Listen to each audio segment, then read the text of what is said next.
तमोगुणी भोजन पाने से फिर भजन में नींद आएगी।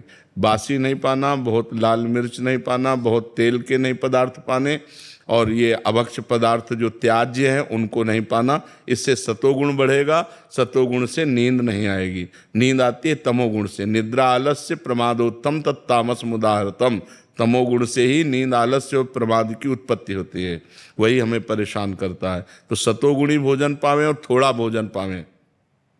अब दबा के यहाँ तक भोजन पाया तो फिर तमोगुण तो हो ही जाएगा।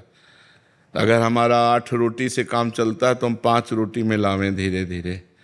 वैसे 24 घंटे में शोध किया गया तो 400 ग्राम अन्न से भरपूर स्वस्थ जीवन चल सकता है। पर अपने देखो, किलो 2 किलो तो एक बार में हो जाता है, सब्जी दाल और सब मिला के खान पान।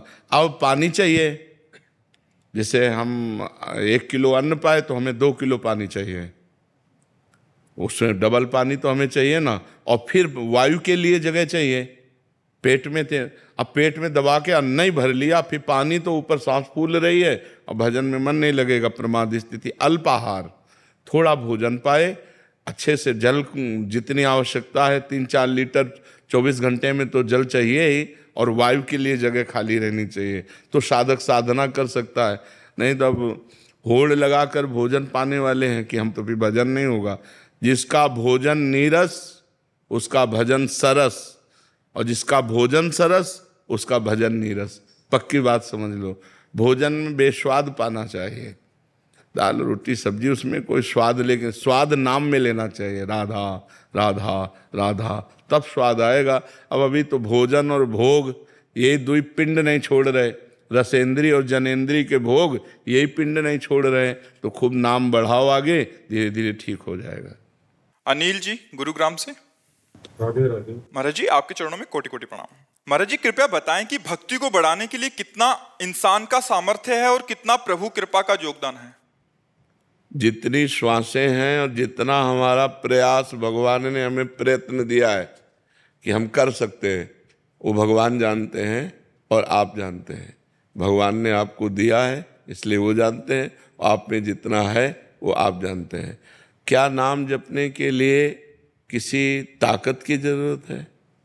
तो बस अगर हर समय हमारा नाम स्मरण चल रहा है तो नारद जी ने भक्ति सूत्र में बताया, तदर्पिता अखिलाचारिता तद्विस्मरणेन परम व्याकुलते थे।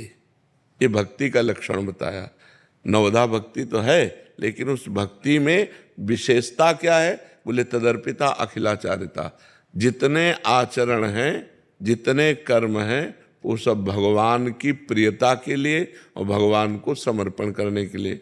ये नहीं कहा कि ये कर्म नहीं, जितने तद अर्पिता अखिला, जितने भी कर्म हैं वो अब आपकी प्रियता के लिए कर्म नहीं होने चाहिए, वो भगवान की प्रियता के लिए कर्म होने चाहिए। अपनी प्रियता छोड़कर इष्ट की प्रियता के लिए जो कर्म किए जाते हैं वो भक्ति है। जो अपने लिए किए जाते हैं वो शुभ अशुभ कर्म हो जाते हैं। तद विस्मरणेन परम व्याकुलते, ये बहुत पॉइंट की बात है। भगवान का स्मरण छूटने पर परम व्याकुलता पैदा हो जाए। अब इसमें कौन से फावड़ा तो चलाना नहीं, राधा वल्लभ राधा वल्लभ राधा वल्लभ, राधा राधा राधा राधा, हर समय स्मरण करना है। और ये स्मरण हो रहा है, यही भगवान की कृपा है। हमारा प्रयत्न जितना जोर का होगा उतना ही कृपा का अनुभव होगा। अब हम थोड़ी देर जपे, फिर प्रपंच, फिर मनोरंजन, फिर माया की बातें, वो बात एक अलग है। लेकिन यदि हम वास्तविक भक्ति करना चाहते हैं तो हमें श्वास श्वास सुमिरन करे, दुविधा रहे न कोई। अगर हर श्वास में अधिक से अधिक नाम जप करे तो भगवत प्राप्ति में दुविधा नहीं रहेगी। भक्ति का पूर्ण स्वरूप यही है कि हमारा प्रयत्न प्रमाद में न बदलने पावे। कोई आनंद आया नहीं, कोई भगवत दर्शन हुए नहीं और प्रतिकूलता आती चली जा रही, प्रमाद ना आने पावे, बराबर प्रयत्नशील रहे तो वो कृपा पात्र जन भगवान की कृपा में डूब जाता है। हरिवंश कृपा हरिवंश का है, कृपा से ही हम हरिवंश बोल पाएंगे, कृष्ण कृपा से ही कृष्ण बोल पाएंगे। और जय कृष्ण तेई नाम, अगर कृष्ण नाम चल रहा है तो साक्षात कृष्णचंद्र जो हमारी जिह्वा पे विराजमान है। हमें निरंतर नाम जप करना चाहिए, अपने हर आचरण भगवान को समर्पित करने चाहिए। यही भक्ति का स्वरूप है। प्रयत्न हमारा, कृपा भगवान की। जो प्रयत्न हो रहा है वो भी कृपा से ही हो रहा है, ऐसा अनुभव करें। समझ पा रहे हैं आप? राहुल जी अलीगढ़ से। राधे राधे महाराज जी। महाराज जी, श्री नरसिंह मेहता जी जैसी निश्चिंतता कैसे आती है? जब हम पूर्ण रूप से भगवान को समर्पित हो जाते हैं, हमारी कहीं ममता नहीं होती। नरसिंह मेहता जी का लड़का मरा तो करताल उठाकर नाच रहे, बड़ा भला किया गोविंद ने, गोविंद ने बड़ा भला किया। क्योंकि कहीं ममता नहीं, पुत्र में, पत्नी में, बेटी में, परिवार में कहीं ममता नहीं। एकमात्र भगवान में आसक्ति है और भगवान में समर्पण है। दूसरों के प्रति भगवत भाव और निरंतर भगवान का चिंतन, भगवान का आश्रय, कहीं कोई ममता आसक्ति नहीं तो आ जाएगा। पर ये बहुत कठिन बात है। अपने शरीर में ममता, शरीर संबंधियों में ममता, भोगों में आसक्ति, नाना प्रकार का प्रपंच भरा हुआ है। अभी भगवान का आश्रय कहाँ है? धन का आश्रय, बल का आश्रय, नाना प्रकार की व्यक्ति वृत्ति, जो व्यक्ति हैं या अंदर की वृत्ति, इनका आश्रय, भगवान का आश्रय कहाँ है? जब संपूर्णतया न किसी व्यक्ति का न किसी वृत्ति का, एकमात्र भगवद आश्रय, तब भगवान की कृपा का अनुभव होता है। अब उनके आगे भात भरने का पर्चा आया, ठाकुर जी के सामने रख दिया, आपका जैसा मन हो, भर दिया ठाकुर जी ने भात।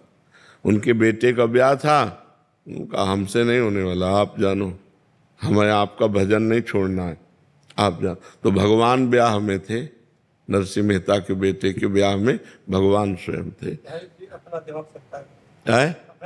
हाँ, तो इसी को तो भजन के द्वारा भगवान में समर्पित करना है। खूब भजन करो, ये समर्पित हो जाएगा। जितना भजन करोगे उतना ही दिमाग समर्पित होगा भगवान में।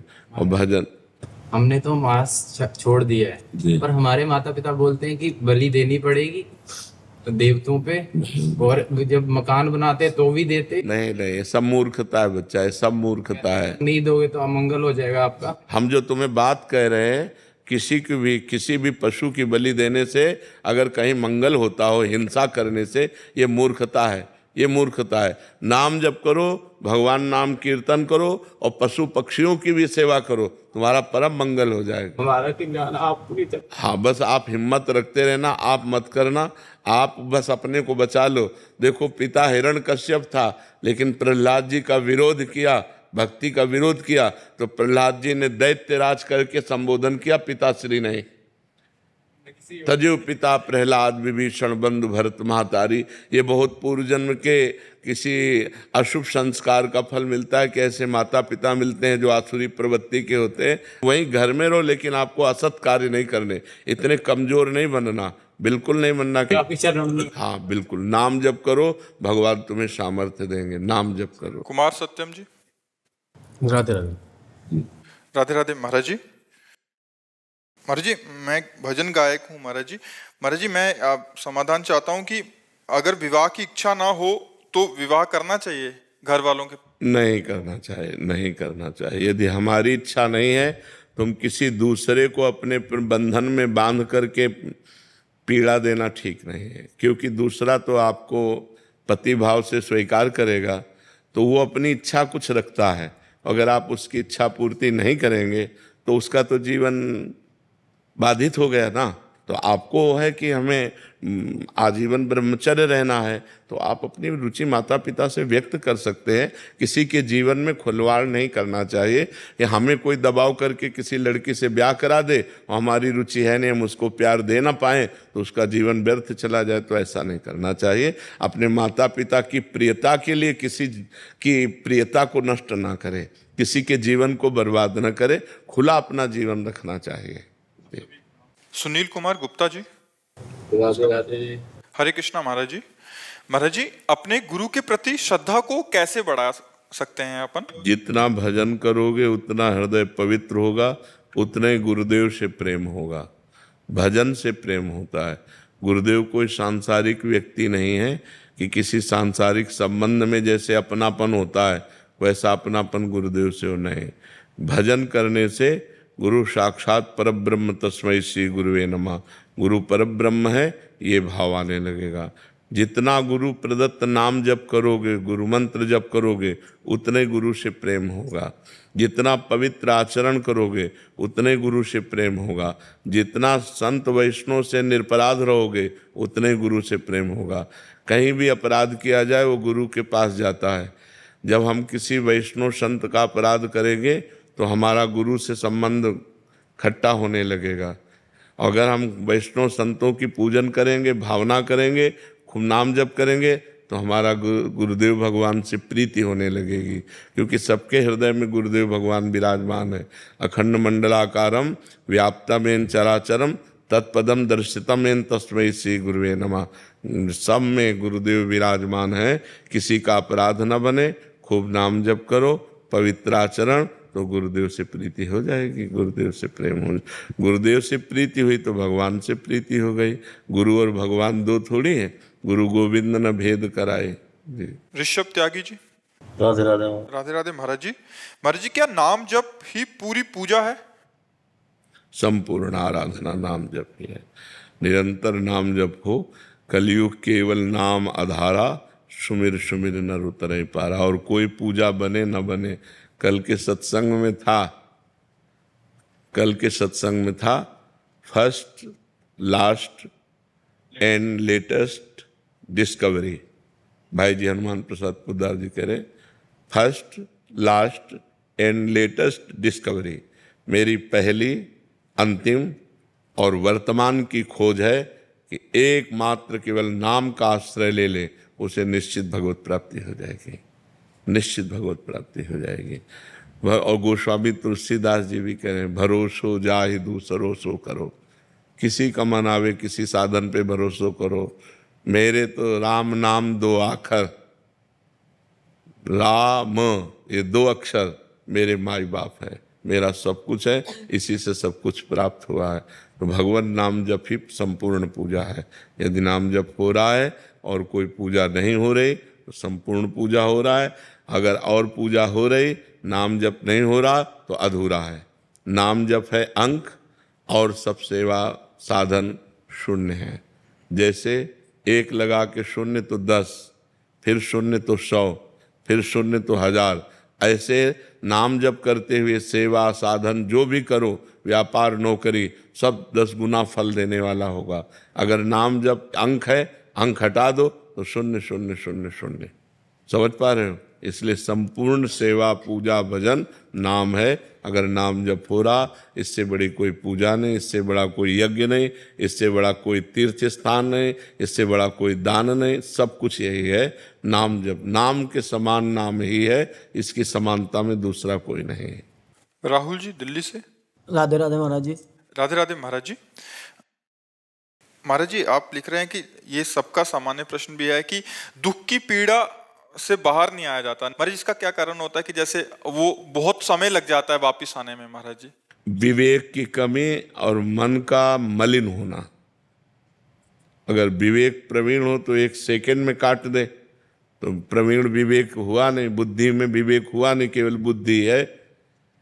और मन जो है वो मलिन है, तो किसी भी नेगेटिव भाव को, विपत्ति को, तिरस्कार को, अपमान को पकड़ करके अगर बहुत मलिन है तो महीनों परेशान रहता है, दिनों परेशान रहता है।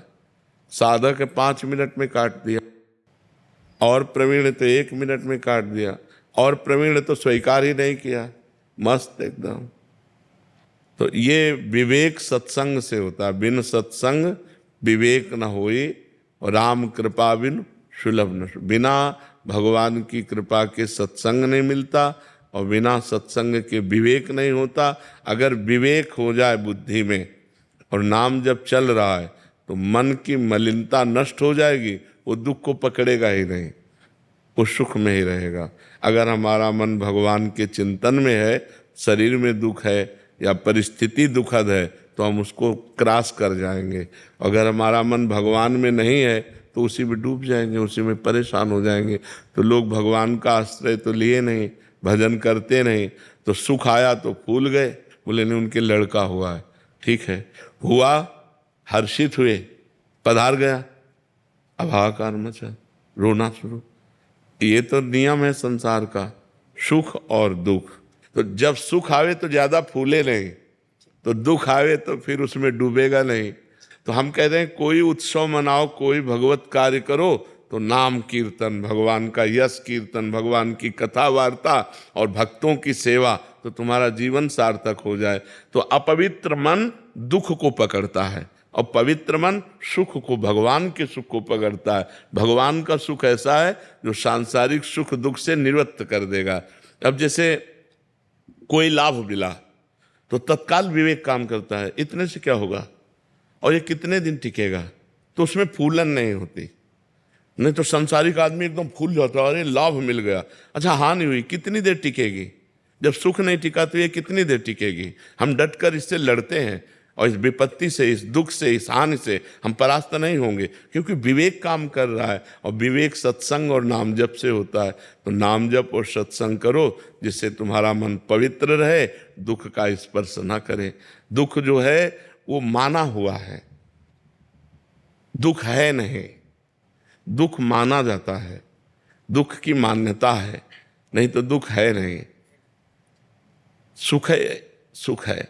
जैसे एक पानी गिरा तो किसान को सुख हो गया और कुम्हार को दुख हो गया, उसके सारे बर्तन भीग गए, जो कच्ची मटकी थी सब फैल गई उसको। तो सुख और दुख अपनी मान्यता के अनुसार है। एक की मान्यता खेती लहला रही तो सुखी हो गया, एक के बर्तन सब मिट्टी के थे वो सब फूट गए पानी गिरने से, वो दुखी हो गया। तो दुख और सुख, एक ही वर्षा एक को दुख दे दी एक को सुख दे दी, तो मान्यता हुई ना। अपनी मान्यता बिगड़ गई, अपनी मान्यता बन गई तो सुख और दुख का ये कोई शाश्वत सुख नहीं है। शाश्वत भगवान का सुख है। यदि हम नाम जप करें, सत्संग सुने और भगवान के भरोसे हो जाएं तो हम सुख दुख से निपट सकते हैं, नहीं तो पीस डालता है। आदमी इतना दुखी हो जाता है कर लेता है। देखो ना, हार जाने पर, फेल हो जाने पर, या किसी भारी समस्या में या ब्लैकमेल हो जाने पर आदमी जब दिमाग काम नहीं करता तो फिर उसे कर लेता है। तो हमें लगता है कि हमें सत्संग के द्वारा अपने विवेक को बढ़ाना चाहिए, जिससे हम ऐसी परिस्थितियों से निकल पाएं। अगर हम ना निकल पा रहे हैं तो हमको विज्ञ जनों के पास जाना चाहिए, संतों के पास जाना चाहिए, वहाँ अपनी समस्या रखनी चाहिए, उससे निकलने का उपाय पूछना चाहिए। डूबना नहीं चाहिए, उसको पकड़ के नहीं बैठ जाना चाहिए कि अब क्या होगा, अब तो सब बेकार हो गया। नहीं, ऐसा नहीं, कोई ना कोई रास्ता भगवान निकालेंगे जिससे फिर हमारे जीवन में प्रकाश आएगा, फिर हम आनंद को प्राप्त होंगे। दीपक जी फरीदाबाद से। राधे राधे महाराज। राधे राधे महाराज जी। महाराज जी, दास का जन्म उसी स्थान गांव में हुआ जहां सूरदास जी महाराज जी का जन्म हुआ था। महाराज जी, नाम जप के अलावा और मैं क्या करूं उनकी जैसी भक्ति मेरे अंदर आ जाए? भगवान को सूरदास जी के लिखे हुए पद सुनाओ, बहुत प्रिय लगते हैं। रसिकों के पद जो है ना बहुत प्रिय लगते हैं। ठाकुर जी की छवि सामने हो या श्री विग्रह हो और सूरदास जी के लिखे हुए पद उनको सुनो, बहुत राजी हो जाएंगे। नाम जप करो और पद सुनाओ ठाकुर जी को, बहुत जल्दी प्रसन्न हो जाएंगे। रोज पद सुनाने जाते थे श्री सूरदास जी श्रीनाथ जी को। श्री श्रीनाथ जी का जब श्रृंगार होता रोज, तो सबको ये आश्चर्य होता कि जैसी पत्रावली, जैसा श्रृंगार, जैसी पोशाक, जैसे आभूषण, वैसे ही वर्णन। तो कई बार लोगों ने पूछा कि वास्तविक आप अंधे हो कि आपके नेत्रों में ज्योति है? तो उन्होंने कहा नहीं, बिल्कुल नहीं, बाहरी नेत्र कुछ नहीं है। तो वो सिद्ध पुरुष थे। तो एक दिन उनकी परीक्षा के लिए पर्दा किया गया कि ठाकुर जी का श्रृंगार हो रहा है, और कोई श्रृंगार नहीं किया गया, बस एक लंगोटी पे, और बस पर्दा खोल दिया गया। बोले गाओ, ठाकुर जी का श्रृंगार हो गया। तो सूरदास जी ने पद गाया, आज हरि देखे नंगम नंगा। सब लोग आश्चर्यचकित हो गए कि आज कोई पोशाक नहीं पहनाई गई, तो आज नया पद रचा, आज हरि देखे नंगम नंगा। तो ऐसे दिव्य महापुरुष हैं कि उनके पदों को सुनकर भगवान प्रसन्न होते हैं। तो आप उनको पदों को, लालजू को सुनाया करो और खूब नाम जप किया करो जी। जतिन जी न्यू दिल्ली से। श्री हरिवंश गुरुदेव। श्री हरिवंश महाराज जी, आपके प्रश्न का भाव है कि आपने आपके श्रीमुख से सुना था कि अगर आपके हृदय में प्रभु की याद आ रही है या एक बूंद भी आंसू आ रहे हैं तो प्रभु ने आपको याद किया है, वो आपके लिए ऐसे आंसू बहा रहे हैं, तब जाके आपको ऐसा भाव भी आया। तो महाराज जी इसका क्या? इसका भाव हमें कहने का ये था कि जैसे हम कृष्ण बोले तो कृष्ण कृपा से ही कृष्ण बोले, जो कृष्ण नाम है वही कृष्ण है। तो हमारी जिह्वा में यदि कृष्ण आया तो श्री कृष्ण हम पर कृपा किए हैं, तब कृष्ण नाम आया है। अगर हमें प्रभु के प्रति रोना आ रहा है तो प्रभु हमें प्यार कर रहे हैं इसलिए रोना आ रहा है। अगर हम प्रभु के लिए व्याकुल हैं तो प्रभु हमसे मिलने के लिए व्याकुल हैं। हम प्रभु के मार्ग में चल रहे हैं तो प्रभु हमें चला रहे हैं, इसलिए हम चल पा रहे हैं। तो सर्वस्व कृपा ही है, सर्वत्र कृपा ही है, सर्वस्व कृपा ही है। भक्त का सर्वस्व कृपा ही है। भगवान की कृपा से मार्ग में आना, भगवान की कृपा से नाम जप होना, भगवान की कृपा से संत जन मिलना, भगवान की कृपा से भगवत कथा वार्ता मिलना, भगवान की कृपा से ही भगवान के चिंतन में डूबना, ये सब कृपा से ही है। ये भाव कहने का है जी। श्रेय मिश्रा जी कानपुर से। श्री हरिवंश महाराज जी, आप पूछना चाह रहे हैं कि अगर कोई भगवान का नाम लेके अपना मतलब करता है तो क्या उसको भगवत प्राप्ति होगी? नहीं नहीं, कदापि नहीं। जो कानून के विरुद्ध है वो दंडनीय अपराध है, तो उसे अपराध का भोग भोगना होगा।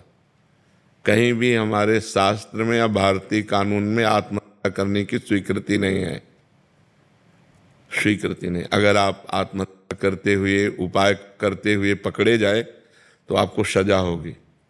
आप आत्महत्या नहीं कर सकते, ये हमारे भारतीय कानून में भी है। और भागवती कानून में यदि आत्महत्या करते हैं तो आप भूत प्रेत की योनि को प्राप्त होंगे, आप दुर्गति को प्राप्त होंगे, ना आपकी सदगति होगी। ऐसा नहीं तो सब लोग नाम बोल करके दरिया में कूद जाएं, ऐसा नहीं है, ऐसा नहीं है। ऐसे दुर्गति को प्राप्त होगा और सदगति को प्राप्त नहीं होगा। जैसे कोई नाम ले करके पाप करे तो नरक को प्राप्त होगा और सदगति को प्राप्त नहीं होगा। ऐसे ही कि नाम से अंतिम समय में कल्याण हो जाता है तो उसकी दुर्गति हो जाएगी, वो प्रेत योनि को प्राप्त होगा, उसका बहुत अधापतन हो जाएगा। ऐसा कभी नहीं करना चाहिए। आत्महनन गति बहुत निंदनीय होती है। हाँ, वो आत्महत्या कभी उद्धार को प्राप्त नहीं होगा, कल्पों कल्पों भटकता रहेगा। इसलिए कभी किसी को नहीं करनी चाहिए, ये सबसे बड़ा अपराध है। हर समस्या का समाधान है, लेकिन हर समस्या का समाधान आत्मसाइड थोड़ी कि आप हत्या कर लो, ऐसा नहीं है। क्या करोगे तो दुर्गति को प्राप्त हो जाओगे। क्यों? तुम्हारे दिमाग में विचार कैसे आया? अंतिम समय यदि भगवान का नाम स्मरण में आ जाए, अंतिम समय, आत्महत्या और अंतिम समय में बड़ा फर्क है। हमारा समय होता है अंतिम। जैसे अब हमारे प्राण निकलने वाले हैं, हमारे राधा, और प्राण निकल गए, अब आपको भगवत प्राप्ति हो जाएगी। लेकिन प्राण निकालना वो अंतिम समय नहीं है, वो आत्मा है, तो उसका फिर दंड मिलेगा ना आपको। आप अपराध कर रहे हैं। आपने बोला था कि वो जैसे वो किसी मतलब जलने वाले पदार्थ का है कि वो जलाएगी। हाँ। और आपने बोला था राधा नाम का वो तारना ही है। हाँ, तारना है। तो कानून के विरुद्ध, कानून के विरुद्ध थोड़ी नहीं। जैसे जहर है ना, तो अगर उसे वैद्य शोध के दे तो दमादी बीमारियों के काम में आ जाता संख्या, और ऐसे खा लो तो मर जाओगे ना। तो उसका विरुद्ध प्रयोग थोड़ी करना चाहिए, उसका विरुद्ध प्रयोग नहीं, ये विरुद्ध प्रयोग होगा, इससे आपको दंड मिलेगा। आत्म करते समय कि हम भाई राधा बोलकर आत्म कर लेंगे, राधा बोल करके हम किसी, तो इससे आपका पतन हो जाएगा, आपकी दुर्गति हो जाएगी। स्वतः हमारे प्राण निकल लें, फिर राधा राधा बोल लें तो हमारा कल्याण हो जाएगा। ऐसे नहीं, दुरुपयोग न करें। सद्वस्तु का दुरुपयोग नहीं करना चाहिए, ये कानून के विरुद्ध है। सविता जी, राधे राधे महाराज जी। महाराज जी, क्या किसी का प्रारब्ध इतना बलवान होता है कि पीढ़ी की पीढ़ी उसका फल मिले? नहीं, ऐसा नहीं होता। स्वयं को भोगना पड़ता है, पीढ़ी को नहीं। जैसे पिता ने पाप कर्म किया और पूर्व जन्म का दुख पुत्र को भी बधा है, तो ऐसे पिता का पुत्र बनेगा कि उसके आचरण का उसे जीवन भर दुख भोगना पड़ेगा। पिता कर्जा किए हुए था, पिता अपराधी था, पिता बहुत प्रकार के दुराचार किए हुए था, तो उस पुत्र को जीवन भर दुख भोगना पड़ेगा। प्रॉपर्टी छिन जाएगी लोगों को कि समाज में कि उसी का तो लड़का है ना जिसने ऐसा किया था, तो जीवन भर उसको, तो ये कर्म संस्कार उस जीव के पूर्व से लगे हुए हैं, तो वो पुत्र बनता है आकर, वो पिता बनता है आकर, ऐसा। अब पीढ़ी दर पीढ़ी, ऐसा नहीं कि पाप करे कोई और पीढ़ी दर पीढ़ी वो भोगता रहे, ऐसा। हम तो सत्कर्म कर रहे हैं, बट मतलब अभी तक कष्ट ही कष्ट मिल रहे हैं। हाँ, तो आपने आज सत्कर्म किया, पीछे दुष्कर्म किए, तो उनको कौन भोगेगा? पीछे जन्म में दुष्कर्म किया, पीछे कमाई है ये। अभी की कमाई तो आपकी अच्छी है, मान लो सत्कर्म कर रहे हैं, लेकिन पीछे बुरे कर्म किए पूर्व जन्म में, तो भोगना नहीं पड़ेगा? तो भोगना तो पड़ेगा, अवश्य में भोक्तव्यम कृतम कर्म शुभाशुभम। किसका प्रश्न है? हाँ, तो भोगना तो पड़ेगा ही ना। आज सत्कर्म कर रहे हैं, लेकिन पीछे हमारे बुरे कर्म रहे, तो उनका दंड भोगना पड़ेगा। तो भोगना अवश्य में भोक्तव्यम, भोगना पड़ेगा। अच्छा, एक बात ये बता दो कि गोरे दाऊ जी श्याम काहे बने? मैया मोए दाऊ बहुत खिजायो, मूसों कहत मूल को लीनो, तू जस मतलब जायो। गोरे नंद यशोदा गोरे, तू कित पारो आयो। पहलो एक कारण ये है, दूसरो कारण ये है कि छोटे बड़े भैया को कर्तव्य रहे छोटे भैया की रक्षा करवो। तो कंस या कंस को कोई राक्षस आवे को, दो भी आए शैतान आऊं और बिलाऊ, पाषाण पत्थर के है गए। तो बाबा बड़े भागते बास मिलो नंद गाम को, लाड़े ले लाल को चित्त में लाऊं, गुणगान करूं नित ध्यान धरूं, अब तेरे ही द्वार पे शीश नवाऊं। चरणामृत पान करूं मैं सदा, अपनो निज जीवन धन्य बनाऊं। अब ऐसी कृपा करियो नंदलाल, मैं वास सदानंद गाम को। तो जब छोटे लाला की रक्षा के लिए फिर बड़े लाला दाऊ दादा ने अपनो रूप श्री कृष्ण को, दाऊ सो दाता नहीं ब्रज में कोई एक, और दीनन पे रक्षा करे और टारे विघ्न एक। दाऊ दाऊ सब कहे और मैया कहे ना कोई, और दाऊ के दरबार में मैया करे सो हुई। जैसे बाबा के दरबार में जो बाबा के रो वही है रो। जय नंद के लाला की जय। आश्रय लेना 70 साल की उम्र, राजनीति करनी चाहिए नहीं करनी चाहिए? राजनीतिक बात अलग है, राष्ट्र सेवा समझो, राष्ट्र सेवा करनी है हमें। जो पद मिले उसके द्वारा समाज को सुख पहुंचाना और भगवान का नाम जप करना, अगर दोनों कार्य करोगे ना, तो ये हो गई पूजा और इस सुमिरन से हो गई भगवत प्राप्ति। तो समाज सेवा करनी, जैसे सांसद पद है, एमएलए पद है, तो इन पदों के द्वारा हम समाज को सुख पहुंचाते हैं।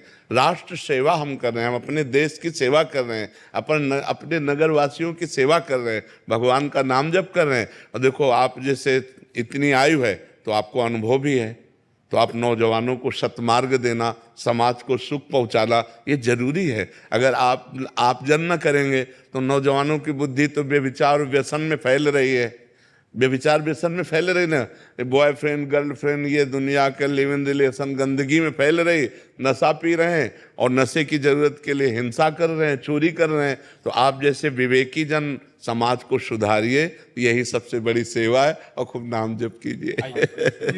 प्रशांत जी। राधे राधे। राधे राधे महाराज जी। महाराज जी, भारत हमेशा धर्म, समृद्धि और विश्व कल्याण हेतु अग्रसर रहा है। महाराज जी, भारत में गरीबी और भूखमरी की समस्या है। भारत में नहीं, पूरे टोटल आप ऐसे बोल सकते हैं, लेकिन आप पर्सनल में देखिए, प्रत्येक व्यक्ति क्या धर्म से चल रहा है? गरीबी है लेकिन 100 रुपया की शराब पी के आ रहा है। आप विचार करो, परिवार में बड़ी समस्या है लेकिन वो व्यभिचार प्रवृत्ति से युक्त है, वो हिंसा प्रवृत्ति से युक्त है, वो गलत आचरण करता है, तो इसका दंड तो भोगना ही पड़ेगा ना। ये धर्मात्माओं का देश है, ये धर्मशील देश है, ये कर्म भूमि है। अन्य देशों को ऐसा नहीं कहा गया, हमारे शास्त्रों में भारत को कर्म भूमि कहा गया है। अब ये विचार प्रवृत्ति कैसी फैल रही है, बॉयफ्रेंड गर्लफ्रेंड, ये कौन पवित्रता का आचरण धारण कर रहा है? सब मनमानी आचरण धारण कर रहे हैं। तो फिर उनको किसी न किसी विधान से अपने कर्म का फल तो भोगना पड़ेगा। तो कर्म भोग इसी में आता है कि दुख है, दरिद्रता है, विपत्ति है और डिप्रेशन है, नाना प्रकार की प्रतिकूलताएं हैं, इसी में तो दुख आता है। तो दुख ही पाप का मार्जन करता है। तो इसलिए अब देखो, पाप परायण कितने लोग हैं, हजारों लाखों पशु काट के लोग खाते होंगे, लाखों की संख्या में खाते होंगे, मुर्गा आदि बकरा आदि हजारों की संख्या में, लाखों की संख्या में खाते हैं, तो क्या ये पाप कर्म नहीं है? तो क्या उसका दंड नहीं भोगना पड़ेगा? हाँ, टोटल अगर हम बोलते हैं तो धर्मशील, शांत, प्रिय और दूसरों का उपकार करने वाला देश है। मान लो किसी देश में भी, वो हमारा शत्रु देश भी हो, अगर वहाँ कोई मतलब परेशानी आ गई, भूकंप आ गया, बाढ़ आ गई, तो भारत आगे खड़ा दिखाई देगा सेवा करते हुए। ये हमारे देश का है। लेकिन क्या हमारे देश के अंतर्गत अधार्मिकता नहीं हो रही?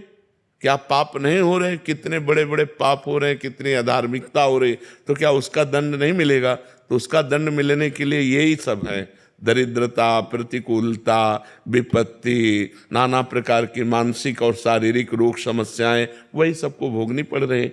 यदि सब धर्मशील हो जाएं, ठीक से चलें, तो सब स्वस्थ रहें, सब आनंदित रहें, लेकिन सब ऐसे नहीं कर रहे हैं। आप खुद देख लीजिए कितना बड़ा अनाचार दुराचार भारत में भी हो रहा है, तो फिर उसका दंड तो भोगना ही पड़ेगा। दिन भर लेबरी करके 500 रुपये कमाते हो, शाम के शराब पी के जाते हैं। अरे उसी के हरी सब्जी लेके जाते तो पूरा परिवार खाता, उसी के थोड़ा मीठा वीठा लेके जाते, परिवार प्रसन्न होता, लेकिन शराब पिए और ढंगते हुए ऐसे जा रहे हैं। ये लाखों की समस्याएं हैं, लाखों की समस्याएं, एक की समस्या नहीं, लाखों लोगों की है। भगवान ने तुम्हें दिया है तो तुम अपना मनोरंजन मार करके दूसरे का जीवन यापन कर सकते हो।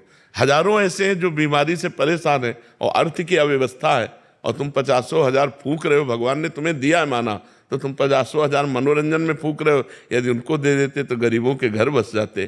तो ऐसे कितने लोग हैं जो विचार नहीं कर पा रहे कि हम अपने भारत का सहयोग करें। हमारे भारत की गरीबी दूर कैसे होगी? जिनके पास अपार धनराशि है वो गरीबों को ऐसी व्यवस्था करे, तो ऐसी मति गति कहाँ है? तो इसलिए टोटल तो हम कह सकते हैं कि हमारा देश धार्मिक देश है, शांति प्रिय देश है और दूसरों का उपकार करने वाला देश है। लेकिन सब नहीं है, इसीलिए सब भोग रहे हैं, इसलिए अपने अपने कर्मों का फल भोग रहे हैं। रमेश जी नोएडा से। श्री हरिवंश। श्री हरिवंश महाराज जी, आपके चरणों में कोटि कोटि प्रणाम। महाराज जी, मेरे कुछ संशय हैं, कृपया निवारण करने का कृपा करें। महाराज जी, क्या पद्मासन में कुछ और क्रियाएं कर सकते हैं, जैसे कीर्तन, पाठ पढ़ना, वार्तालाप या भोजन करना आदि? नहीं, पद्मासन में मंत्र जाप, नाम जप और शांत भाव से बैठ सकते हैं, बस। और नहीं, ये नहीं कि पद्मासन लगा के भोजन पा रहे हैं, पद्मासन लगा करके हम पाठ कर रहे हैं, कीर्तन कर रहे हैं। पद्मासन होता है शांत भाव, मन को एकाग्र करके नाम में, मंत्र में लगाया, शांत भाव से बैठे भगवत चिंतन कर रहे हैं। अब जितना लगा सको, 4 घंटे, 5 घंटे, 3 घंटे, 2 घंटे, भोजन आदि सुखासन पर, कीर्तन आदि खड़े होकर के या सुखासन में बैठ करके, अलग अलग है। लेकिन पद्मासन में मंत्र जाप, ध्यान, नाम जाप अंदर करते हुए शांत बैठे रहना, पद्मासन आदि का। महाराज जी, ये अनुभव किया कि पद्मासन जैसे आपकी प्रेरणा से किया तो भोजन अल्प मात्रा में हो गया, हाँ, और शक्ति ज्यादा मिल रही है महाराज। हाँ, ये होता है, भोजन अल्प हो जाता है और शारीरिक शक्ति बढ़ने लगती है, क्षमता बढ़ने लगती है। बहुत सुंदर। महाराज जी, क्या पद्मासन और सिद्धासन एक दूसरे के बाद कर सकते हैं? पहले हाँ, पद्मासन, तो हाँ, फिर कर सिद्धासन? सकते, तुरंत कर सकते हैं। जैसे आप 40 मिनट 1 घंटा पद्मासन लगाए तो आप तुरंत फिर सिद्धासन में भी बैठ सकते हैं, दोनों में बैठ सकते हैं। महाराज जी, कल परसों आप अभी साधकों को जो बता रहे थे कि जैसे पद्मासन पे लगा के उससे बहुत फायदा होगा महाराज जी। हाँ, उसमें क्या होता है कि वायु संशोधन, पहला वायु संशोधन होता है कि जैसे हमने